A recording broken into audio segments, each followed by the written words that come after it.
প্রিয় শিক্ষার্থীবৃন্দ, আশা করি তোমরা সবাই ভালো আছো, সুস্থ আছো। আমি মোহাম্মদ ইউসুফ জামাল, সহকারী শিক্ষক গণিত, রোটারি বেতাগী ইউনিয়ন উচ্চ বিদ্যালয়। রোটারি বেতাগী ইউনিয়ন উচ্চ বিদ্যালয় কর্তৃক আয়োজিত রাঙ্গুনিয়া অনলাইন ক্লাসে তোমাদের সবাইকে স্বাগতম। আজকে আমি তোমাদের সাথে নবম দশম শ্রেণীর গণিত বিষয়ের বীজগাণিতিক অংশ থেকে অত্যন্ত গুরুত্বপূর্ণ একটা বিষয় নিয়ে তোমাদের সাথে আলোচনা করব। তার আগে দেখো, তোমরা চিত্রগুলো একটু লক্ষ্য করো। এই যে এখানে চিত্র দেখতে পাচ্ছ তোমরা, এই চিত্রটা হচ্ছে, এখানে আমরা চায়ের কাপ দেখতে পাচ্ছি, সেই সাথে একটা কেটলি আছে। পরবর্তী চিত্রটা লক্ষ্য করো, এখানে আমরা জিওমেট্রি বক্স দেখতে পাচ্ছি, জিওমেট্রি বক্সে বিভিন্ন যন্ত্রাংশ আছে, সেই সাথে এখানে আমরা কতগুলা পূর্ণ সংখ্যা দেখতে পাচ্ছি। তাহলে বিষয়গুলো দেখে আমরা আসলে বুঝতে পারছি আজকে আমাদের আলোচিত বিষয় কি হবে। আজকে আমাদের আলোচিত বিষয় হচ্ছে সেট সংক্রান্ত ব্যঞ্চিত্রের সাহায্যে সেটের কার্যবিধিগুলো আমরা প্রমাণ করার চেষ্টা করব। তাহলে আজকে আমাদের পাঠ হচ্ছে ব্যঞ্চিত্রের সাহায্যে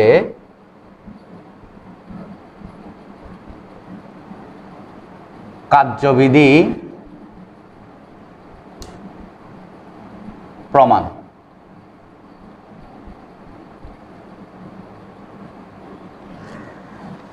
এখন আমরা যদি ব্যঞ্চিত্র পড়তে যাই, তার আগে আমাদের সেট সম্পর্কে একটা ধারণা থাকা লাগবে। যদিও তোমরা অষ্টম শ্রেণীতে সেট সংক্রান্ত অনেক বিষয়ই পড়েছ, তারপরে আমি আজকে চেষ্টা করব বিষয়গুলো তোমাদের সামনে একটু আলোকপাত করার জন্য। আমরা সেট বলতে আসলে কি বুঝাই? এই যে চিত্র দেখতে পাচ্ছি, আমরা যে চিত্রটা দেখতে পাচ্ছি সেই চিত্রের দিকে লক্ষ্য করলে কিন্তু আমরা ব্যাখ্যা করতে পারবো সেট জিনিসটা কি। দেখো, এখানে আমরা প্রথমে একটা জিওমেট্রি বক্স দেখতে পাচ্ছি। সেই জিওমেট্রি বক্সে আমাদের কম্পাস আছে, স্কেল আছে, চাঁদা আছে, পেন্সিল আছে, শার্পনার আছে। তাহলে অনেকগুলা বিষয় আছে এবং বিষয়গুলোর মধ্যে একটা মিল আমরা খুঁজে পাচ্ছি। তাহলে আমরা বলতে পারি বাস্তব বা চিন্তা জগতের সুনির্দিষ্ট বস্তুর সমাবেশ বা দলকে আমরা সেট বলবো। তাহলে এখানে একটা মিল থাকতে হবে, সেট বললে মিল থাকতে হবে। যেমন এখানে বলছে পূর্ণ সংখ্যার সেট। পূর্ণ সংখ্যা বললে সেখানে ধনাত্মক ঋণাত্মক সংখ্যা হবে, অখণ্ড ধনাত্মক সংখ্যা হবে, অঋণাত্মক ধনাত্মক সংখ্যা হবে। তাহলে দেখতে পাচ্ছ তো সেট। আবার সেটকে আমরা সাধারণত দুইটা পদ্ধতির মাধ্যমে প্রকাশ করে থাকি। তাহলে দেখো সেটের প্রকাশ পদ্ধতিগুলা কি কি। একটা হচ্ছে তালিকা পদ্ধতি,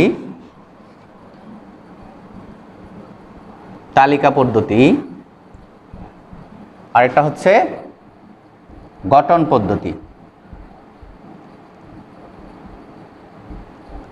দেখো, সেট তালিকা পদ্ধতি, কোনটাকে তালিকা পদ্ধতি বলা হয় তোমরা কিন্তু পড়েছিলা। তারপরে স্যার একটু বলছি, তালিকা পদ্ধতি বললে সেখানে উপাদানসমূহ সুনির্দিষ্টভাবে উল্লেখ থাকবে। যেমন এখানে আমরা পূর্ণ সংখ্যার সেট দেখতে পাচ্ছি। পূর্ণ সংখ্যা বলতে এখানে -3, -2, -1, 0, 1, 2, 3। তাহলে সংখ্যাগুলো কিন্তু স্পেসিফিক এখানে উল্লেখ আছে। তাহলে তালিকা পদ্ধতি বললে সেখানে আমরা লিখতে পারবো, তালিকা পদ্ধতির কথা বললে সুনির্দিষ্ট উপাদানসমূহ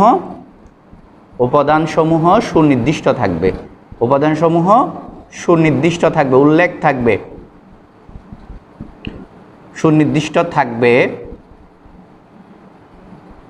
আর যখন আমাদের গঠন পদ্ধতির কথা বলবে তখন কিন্তু শুধু সাধারণ বৈশিষ্ট্যের কথা বলবে। যেমন সাধারণ বৈশিষ্ট্যের কথা উল্লেখ করবে, সাধারণ বৈশিষ্ট্য থাকবে। তাহলে সাধারণ বৈশিষ্ট্য উল্লেখ থাকবে। দেখো, তালিকা পদ্ধতি বললে আমরা বলছি সেখানে স্পেসিফিক সংখ্যাগুলো উল্লেখ থাকবে। কার কথা বলা হচ্ছে সেটা আমরা সেট দেখেই বুঝতে পারবো। যেমন আমরা এখানে A = একটা সেটকে বড় হাতের আলফাবেট দ্বারা প্রকাশ করা হয়। তাহলে এই সমান আমরা লিখতে পারি 1, 2, 3 লিখলাম। এখানে আমরা তিনটা কি নিছি? উপাদান। তাহলে A = কি নিলাম? 1, 2, 3।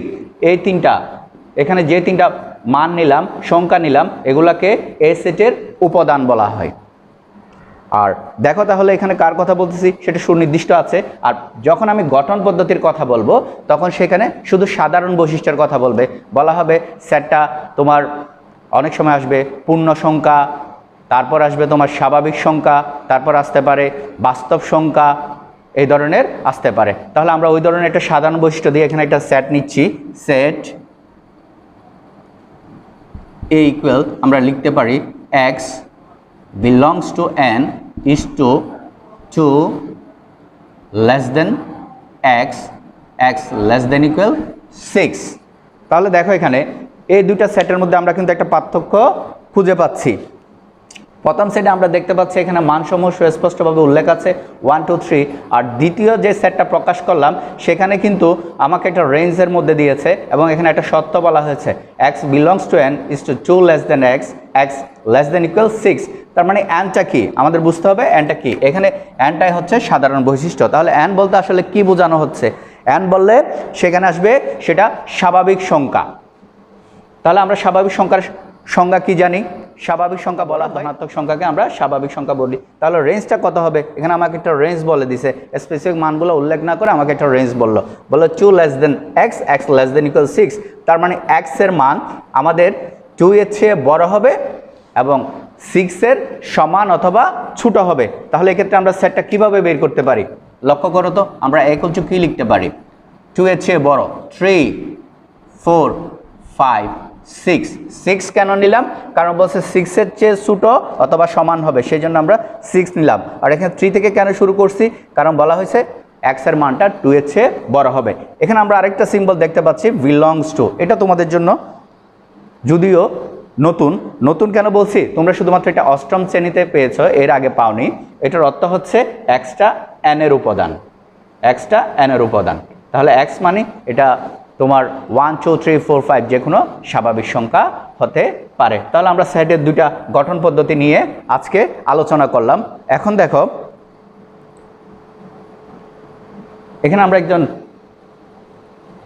বিশিষ্ট গণিতবিদকে দেখতে পাচ্ছি, ওনার নাম হচ্ছে জন ব্যান। উনি ব্রিটিশ গণিতবিদ। উনি ব্যান চিত্রের মাধ্যমে সেটগুলোকে প্রকাশ করেছে। আমরা যে সেট এখানে লিখলাম a সমান 1 2 3 লিখলাম, আবার এখানে সাধারণ বৈশিষ্ট্য থেকে আরেকটা সেট পেয়েছি 3 4 5 6। উনি কি করেছে? এই যে সেট আমরা এখানে যে প্রকাশ করলাম সংখ্যায়, সেগুলোকে উনি চিত্রের মাধ্যমে প্রকাশ করেছে। তাহলে তার নাম অনুসারে চিত্রগুলোকে বলা হয় ব্যান চিত্র। তাহলে ব্যান চিত্র দেখো, আমাদের কিন্তু আজকে কাজ হচ্ছে ব্যান চিত্রের সাহায্যে কার্যবিধি প্রমাণ। তাহলে আমরা ব্যান চিত্রের সংজ্ঞাটা কি বলতে পারি? আমরা ব্যান চিত্র বলতে পারি একটা সেটের অধীনে যে উপসেটগুলো আছে। তাহলে একটা সেট, এখানে একটা সেট নিলাম = 3 4 5 6। একটা সেটের অধীনে যে উপসেট, এগুলো কিন্তু প্রত্যেকটা নিয়ে আমরা উপসেট গঠন করতে পারি। একটা সেটের অধীনে যে উপসেটগুলো থাকে তাদের পারস্পরিক সম্পর্ককে যখন আমরা চিত্রের মাধ্যমে প্রকাশ করি, আমরা যদি চিত্রের মাধ্যমে প্রকাশ করি তখন তাকে আমরা কি বলবো? ব্যান চিত্র বলবো। সেটকে যখন আমরা চিত্রের মাধ্যমে প্রকাশ করব তখন তাকে ব্যান চিত্র বলবো। তাহলে দেখো এখন আমরা এখানে একটা ত্রিভুজ চিত্র, প্রথমে আমরা দেখতে পাচ্ছি এখানে একটা আয়তক্ষেত্র আয়তক্ষেত্র দেখতে পাচ্ছি, তারপর একটা ত্রিভুজ ক্ষেত্র দেখতে পারলাম, তারপর পাইলাম একটা বৃত্ত। তার মানে আমরা এখানে সেটকে যখন জ্যামিতিক চিত্রের মাধ্যমে প্রকাশ করব তখন আমাদের ইউটা হবে আয়তক্ষেত্র, ইউটা হচ্ছে আয়তক্ষেত্র। তাহলে ইউটা আয়তক্ষেত্র, ইউ হচ্ছে আমরা জানি ইউ সমান সার্বিক সেট। আর এখানে দেখো বৃত্ত বা ত্রিভুজ, বৃত্ত এবং ত্রিভুজের সাহায্যে আমরা ওই সার্বিক সেটের অন্তর্ভুক্ত উপসেটগুলা প্রকাশ করতে পারি। তাহলে আজকে আমরা আমাদের মূল কার্যক্রমে চলে যাচ্ছি।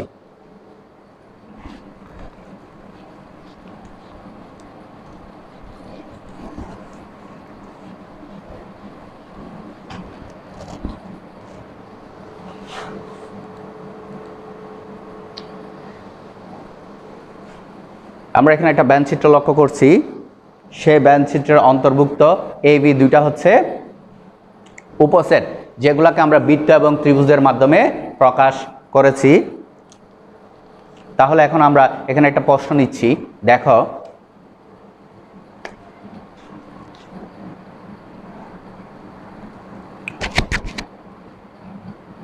এ সমান, আমরা একটা সেট নিচ্ছি, এ সমান হচ্ছে 1 2 নিলাম,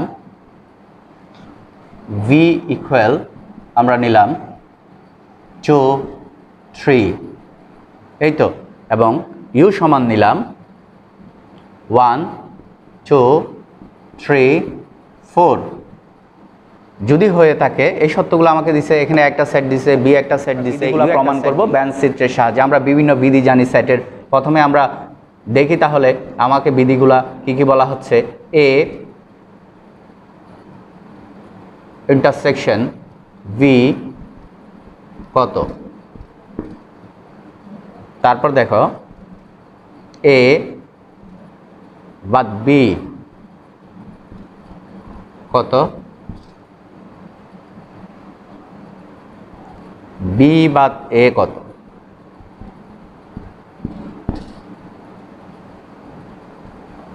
তারপর এ ড্যাশ বা prime intersection B prime equal কত।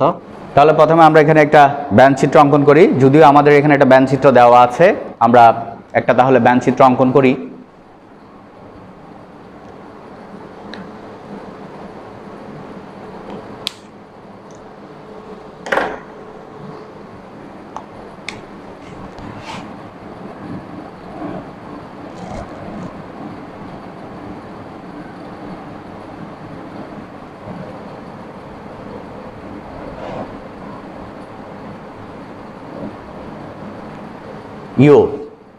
ইউ আমরা একটা ব্যানচিত্র নিলাম, ইউ যেটাকে বলা হচ্ছে সার্বিক সেট। তাহলে সার্বিক সেট কি, এখন একটু শুনো।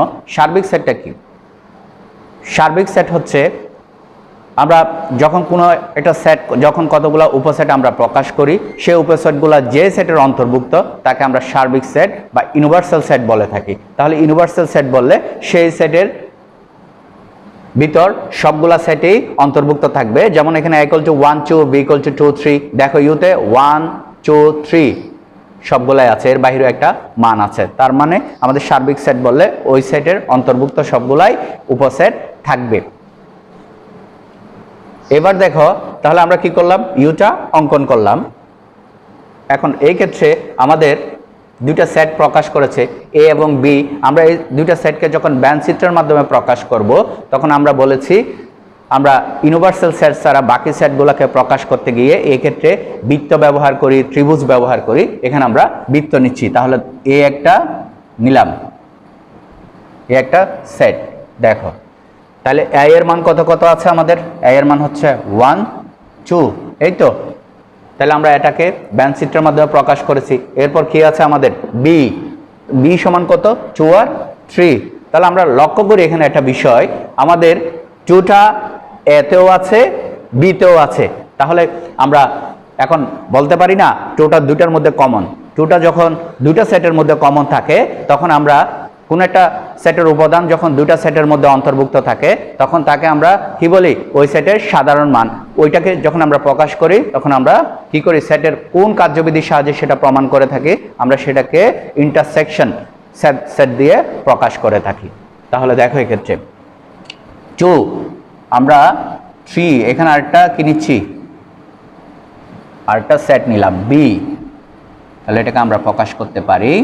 দেখো তো 2টা আমাদের এতেও আছে আবার বিতেও আছে। তাহলে এই এরিয়াটা হচ্ছে কমন আমাদের।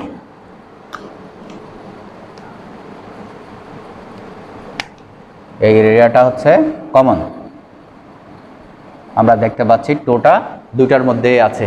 তাহলে এটা আমরা কি করলাম, ব্যানচিত্রের মাধ্যমে প্রকাশ করলাম।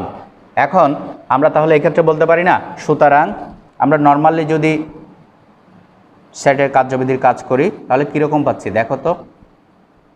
এ এর মান লিখলাম, এ সমান 1 2 ইন্টারসেকশন, বি সমান কি লিখব 2 3। আমরা এটা জানি ইন্টারসেকশন। ইন্টারসেকশন শব্দের অর্থ হচ্ছে শুধুমাত্র এখানে কমনটা হবে, দুইটা সেটের মধ্যে যেটা কমন উপাদান থাকে শুধুমাত্র সে মানটাই হবে। তার মানে এটাকে আমরা গসাগুর সাথে তুলনা করতে পারি। এখানে 1 2 ইন্টারসেকশন 2 3, তার মানে 2টাই আছে, দুইটাতে 2টা পাচ্ছি। তাহলে আমাদের এ ইন্টারসেকশন বি এর মান হচ্ছে 2। আমরা স্বাভাবিকভাবে সেটটা প্রকাশ করলাম। আবার আমরা ব্যানচিত্রের মাধ্যমেও কিন্তু পাচ্ছি খুঁজে 2টা দুইটাতেই আছে, 2টা এ সেটও আছে বি সেটও আছে। তাহলে আমরা এটা কিন্তু একটা প্রমাণ করলাম। এখন দেখো আমরা এখানে এরপরে যেই কোয়েশ্চেনটা আছে সেটা খুঁজে পাচ্ছি কত, সেটা কত খুঁজে পাচ্ছি আমরা, এ বাদ বি। তাহলে এ বাদ বি শব্দের অর্থ কি, এ বাদ বি শব্দের অর্থ হচ্ছে এ মাইনাস বি, তার মানে বাদ করলে সেটা হবে অন্তর। এটা কি সেট? এটা হচ্ছে অন্তর, অন্তর্বিধি। এটা সেটের অন্তর্বিধি। এ বাদ বি, এটার অর্থ হচ্ছে এ সেটের যে উপাদানগুলো থাকে সেগুলো আমরা প্রথমে এখানে লিখি। তাহলে এ সেটের উপাদান হচ্ছে 1 2, বিয়োগ বি সেটের উপাদান কত? 2 3। সেটের অন্তর বললে তখন এক্ষেত্রে আমরা এ এর সেট থেকে বি সেটের মানগুলা বাদ দিব, বাদ দিয়ে এ সেটের যে বাকি মানগুলা থাকে শুধু সেগুলাই হবে। তাহলে দেখো এ এর মান হচ্ছে 1 2, বি এর মান হচ্ছে 2 3, তার মানে দুইটার মধ্যে 2 আছে। তাহলে এক্ষেত্রে কি হবে? এ এর থেকে 2টা বাদ যাবে, বাদ গেলে আর কি থাকে? আমরা এ এর ক্ষেত্রে কি পাচ্ছি? 1 পাচ্ছি। তাহলে সুতরাং এ বাদ বি সমান আমরা লিখতে পারি 1। তাহলে সেটের অন্তর বললে সেক্ষেত্রে আমরা কি করব? যে মানটা কমন থাকে সেটা বাদ যাবে আর বাকি মানটা বসে যাবে। তাহলে এখানে আমরা এ বাদ বি সমান 1 পাইলাম। ঠিক একইভাবে আমরা বি বাদ এটাও প্রমাণ করতে পারি। তাহলে বি বাদ এ সমান আমরা লিখতে পারি, বাদ বললে বিয়োগ বি মাইনাস এ। তাহলে বি এর মান কত? 2 3। এ এর মান কত? 1 2। তাহলে এখন দেখো আমরা এ বাদ যখন বি করেছিলাম তখন কিন্তু এ বাদ বি এর মান পেয়েছি 1। তাহলে বি বাদ এ করলে তখন পাচ্ছি, দেখো দুটার মধ্যে কোনো মিল আছে? আমরা মিল খুঁজে পাচ্ছি 2 3 2 3। বিতে কি আছে? 2 3, এতে আছে 1 2, তার মানে বি এর মান 2টা এতেও আছে। তাহলে আমরা বলছি যখন সেটের অন্তর করব তখন এক্ষেত্রে যেটা মিল থাকে সেটা বাদ যাবে। বাদ গেলে কার থেকে বাদ যাবে? বি এর থেকে বাদ গেলে তাহলে এক্ষেত্রে কি থাকে? বি এর আর উপাদান কি আছে? 3। তাহলে সেটাই হবে বি বাদ এ এর মান। তাহলে এক্ষেত্রে আমরা দেখো এখান থেকে পাচ্ছি কি না দেখো তো। 2টা আমরা বলেছি 2টা এতেও আছে, 2টা বিতেও আছে। তাহলে 2টা আমরা কমন জোন পেয়ে গেলাম, কমন মান পাইলাম। এখন তাকে আমাদের এর পরবর্তীতে কি আছে? এর পরবর্তীতে আমরা আছে দেখতেছি এ প্রাইম ইন্টারসেকশন বি প্রাইম সমান কত। এটা যদি করতে যাই তাহলে আমরা কিভাবে করব?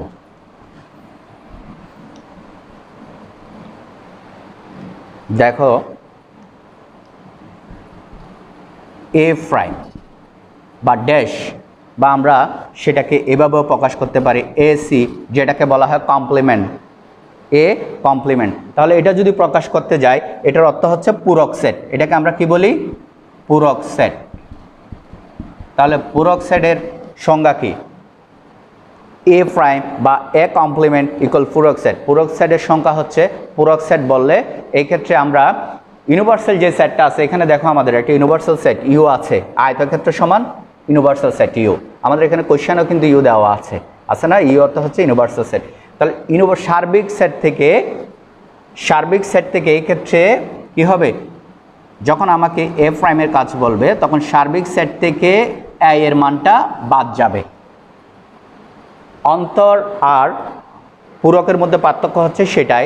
অন্তর হলে যে কোনো সেট থেকে বাদ হতে পারে, আর পূরক সেট বললে অবশ্যই সেই ক্ষেত্রে ইউনিভার্সাল সেট থেকে বাদ যাবে। তাহলে দেখো এ প্রাইম ইকুয়াল ইউ মাইনাস এ, তার মানে ইউনিভার্সাল সেট মাইনাস এ। এখন আমরা এ প্রাইমের যে মানটা পাবো সেটাই হচ্ছে এ এর পূরক সেট। কার পূরক সেট? এটা এ এর পূরক সেট। এ প্রাইমটা হচ্ছে এ এর পূরক। কারণ কি? আমরা ইউ থেকে এ বাদ দিচ্ছি। ইউ থেকে যদি এ বাদ দিই তাহলে ইউ সমান আমরা লিখি 1 2 3 4 মাইনাস এ। এ সমান কত? এ সেটের উপাদান কত দেওয়া আছে? 1 2। এখন দেখো এখানে আমরা যে অন্তর করেছিলাম তার সাথে মিল খুঁজে পাচ্ছি। এখানে এ থেকে বি বাদ করছি, এখানে ইউ থেকে এ বাদ করব। তাহলে ইউতে কত আছে? 1 2 3 4। তার মানে এ এর মান যে মানগুলো আছে ইউতে সেগুলো বাদ যাবে। তাহলে কি কি আছে? 1 আর 2। 1 আর 2 বাদ গেলে এখানে আমরা কি খুঁজে পাচ্ছি? এক্ষেত্রে 3 4, এই দুটা মান আমরা খুঁজে পাচ্ছি। B prime equal to U minus B. তাহলে ইউ সমান কত? 1 2 3 4। এখানে কত? 2 3। তাহলে এক্ষেত্রে কত হচ্ছে আমাদের? 1 আর 4। তাহলে বি প্রাইমের মান পাচ্ছি আমরা কত? 14। এখন দেখো আমি এ প্রাইমের একটা মান পেয়েছিলাম, এ প্রাইম সমান আমরা পেয়েছিলাম, এ প্রাইম সমান আমরা কত পেয়েছিলাম দেখো খেয়াল করে, এ প্রাইম সমান আমরা পেয়েছি 34, এ প্রাইম সমান হচ্ছে 34, বি প্রাইম সমান হচ্ছে 14। এটার অর্থ হচ্ছে কমন, দুটার মধ্যে যদি কোনো মান থেকে থাকে কমন, তাহলে সেটা বের করার জন্য। এখন দেখো তাহলে আমরা কি লিখতে পারি না,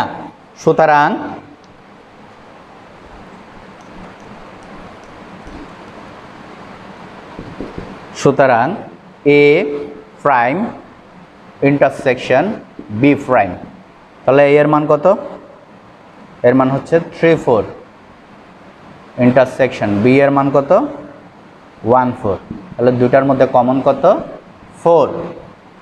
দেখো এ প্রাইম ইন্টারসেকশন বি প্রাইম সমান 4, আমাদের এখানে এ এর মান ছিল 1 2, বি এর মান ছিল 2 3, আবার ইউনিভার্সাল সেটের মান ছিল 1 2 3 4, তাহলে এখানে এ আর বি বাদ গেলে ওই আয়তক্ষেত্রের মধ্যে যে বাকি অংশটা থাকে সেটা হচ্ছে 4।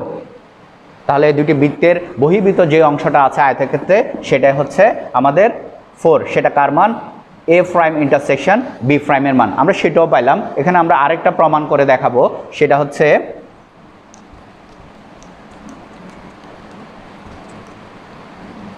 দেখো এই চিত্রের মধ্য থেকে তাহলে আমরা এখন কি কি পেয়েছি, এই চিত্রের মধ্য থেকে আমরা পেয়েছি এ ইন্টারসেকশন বি, তারপর এখানে পাইলাম এ বাদ বি, এখানে কি পাইলাম বি, বি থেকে এ বাদ, বি থেকে এ বাদ, বি বাদ এ। আচ্ছা, তারপরে যে 4 যেটা পেয়েছি সেটা কি পাইলাম, সেটা পেয়েছিলাম আমরা এ প্রাইম ইন্টারসেকশন বি প্রাইম। তার অর্থ হচ্ছে আয়তক্ষেত্রে এ এবং বি এর স্পেস যদি চলে যায়, জায়গা যদি চলে যায়, বাদ বাকি যেটা থাকে সেটা হচ্ছে এ প্রাইম এবং এ প্রাইম ইন্টারসেকশন বি প্রাইমের মান। আর কি আছে, আমরা এখানে আরেকটা রিলেশন দেখাতে পারি, সেটা হচ্ছে এ ইউনিয়ন বি, এটার অর্থ হচ্ছে সংযোগ সেট, এটার অর্থ সংযোগ। তাহলে আমরা কিভাবে সংযোগ করব, সংযোগ সেটের কথা বললে এখানে এ সমান 1 2, আমাদের এখানে ইউনিয়ন, আর এদিকে হচ্ছে 2 3, তাহলে সংযোগ সেটের সংজ্ঞা কি, সংযোগ সেট কখন হবে, সংযোগ সেট হচ্ছে যদি দুইটা সেটের উপাদান দেওয়া থাকে তখন সবগুলাই মিলে যে নতুন সেট হবে তাকে আমরা বলবো সংযোগ। সংযোগ অর্থ যুক্ত করা, একটার সাথে আরেকটা যুক্ত করা। এখানে আমরা দুইটা সেট দেখতে পাচ্ছি, একটা হচ্ছে এ সমান 1 2, আর একটা হচ্ছে বি সমান 2 3। তাহলে এই দুটি সেটের উপাদান নিয়ে যে নতুন একটা সেট গঠন করবে, এ ইউনিয়ন বি, ইউনিয়ন অর্থ সংযোগ, দুইটা সেটের মধ্যে সংযোগ করতেছে, তাহলে দুইটা সেটের উপাদান নিয়ে নতুন যে সেট সৃষ্টি করবে তাকে আমরা বলবো সংযোগ সেট। তাহলে 1, দেখো এখানে 2 কিন্তু দুইবার আছে, আমরা দুইবার লিখবো না, একবার লিখব। তাহলে আমরা পাইলাম সুতরাং এ ইউনিয়ন বি সমান 1 2 3। তাহলে দেখো তো এ এখানে যদি আমরা এটাকে এভাবে লিখি, এ দুটাকে সংযোগ করলাম, এ এবং বি কে সংযোগ করলাম, করার পর আমরা দেখতে পাচ্ছি এ ইউনিয়ন বি, তাহলে দুইটা মিলে কি হচ্ছে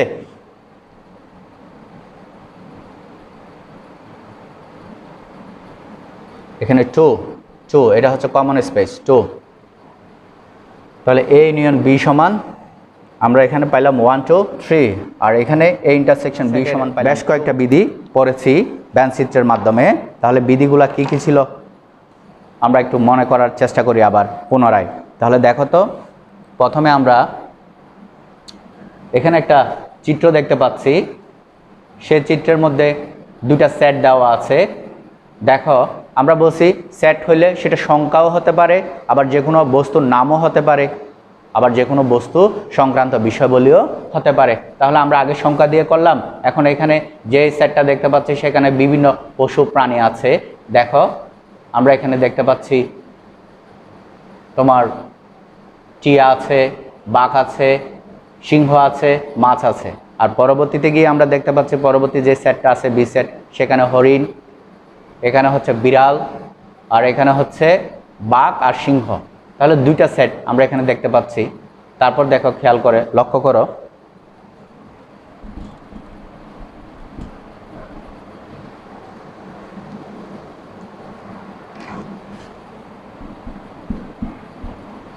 তাহলে লক্ষ্য করো এখানে যে একটা সেট দেখা যাচ্ছে,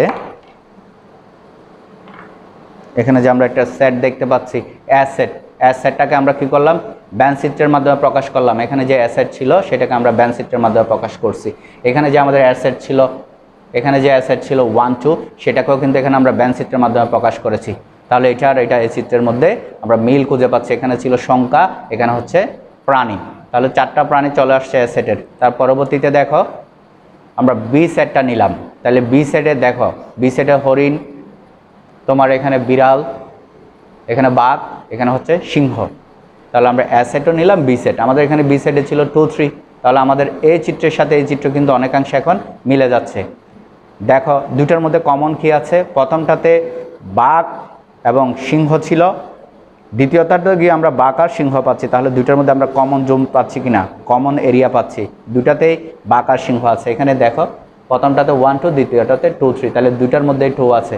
তাহলে এখানে মাঝখানে যে মানটা লিখলাম আমরা এ ইন্টারসেকশন বি, তার সাথে 2 এর সাথে এখানে 2 এর জায়গায় কি পাইলাম, বাঘ এবং ইউনিয়নের সংজ্ঞা বলেছিলাম।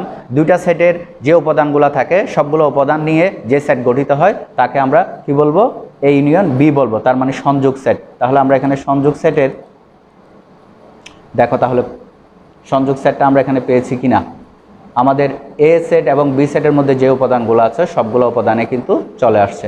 আমরা তাহলে সংখ্যা আকারে এখানে পাইলাম 1 2 3, এখানে আমরা এখন বিভিন্ন পশু প্রাণীর ছবির মাধ্যমে সেটা দেখিয়েছি। পরবর্তীতে আমরা দেখব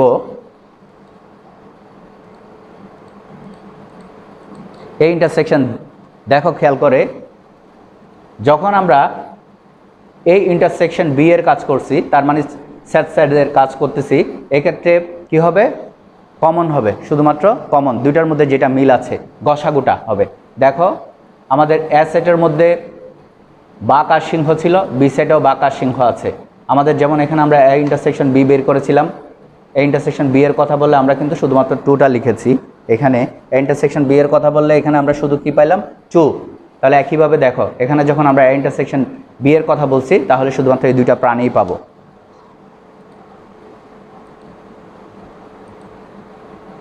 পরবর্তীতে একটু লক্ষ্য করো, আমরা পরবর্তী যে স্লাইডটা দেখতে পাচ্ছি, এখানে আমাকে বের করতে বলেছে এ প্রাইম বা এ কমপ্লিমেন্ট।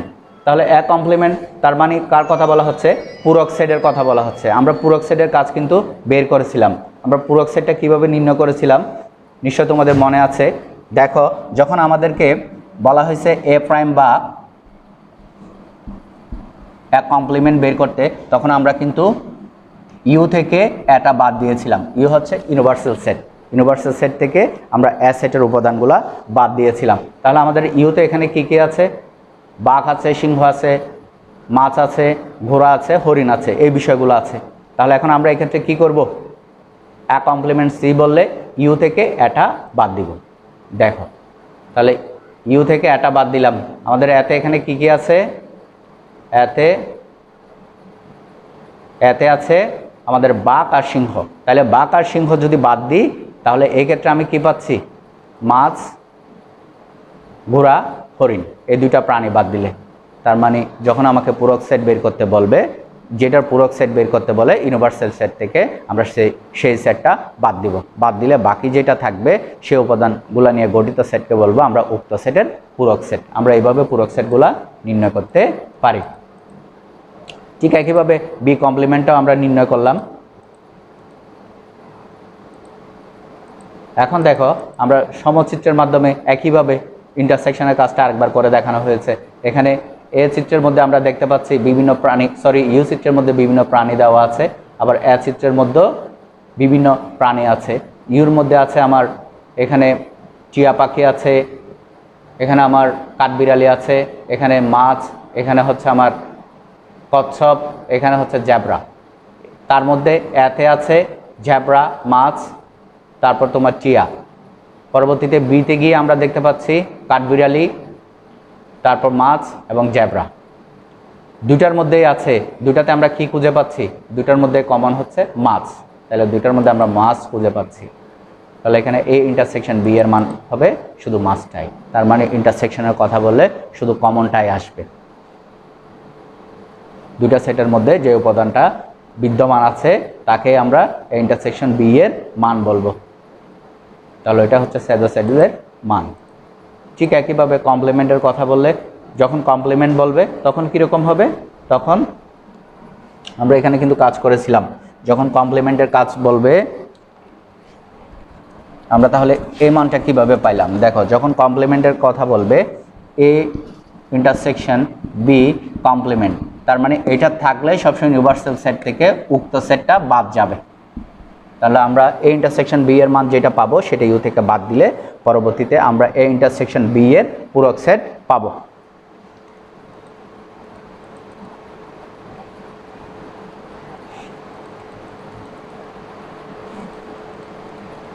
এখানে একই কাজ বারবার করে দেখানো হয়েছে, এটা তোমাদের বাড়ির কাজ থাকলো। সেই সাথে আমি আরও একটা বাড়ির কাজ দিচ্ছি, এটাও তোমরা ব্যঞ্চিত্রের মাধ্যমে প্রকাশ করার চেষ্টা করবে। এখানে এ ইউনিয়ন বি এর মানগুলা চিহ্নিত করে বের করবে। তাহলে আজকে এই পর্যন্ত। আমি পরবর্তী ক্লাসে তোমাদের সাথে সেট সংক্রান্ত বাকি যে গাণিতিক সমস্যাগুলো আছে সেগুলো নিয়ে আলোচনা করার চেষ্টা করব। ততদিন পর্যন্ত তোমরা এগুলো ভালোভাবে প্র্যাকটিস করবে এবং বাড়িতে সবাই ভালো থাকবে, সুস্থ থাকবে। আল্লাহ হাফেজ।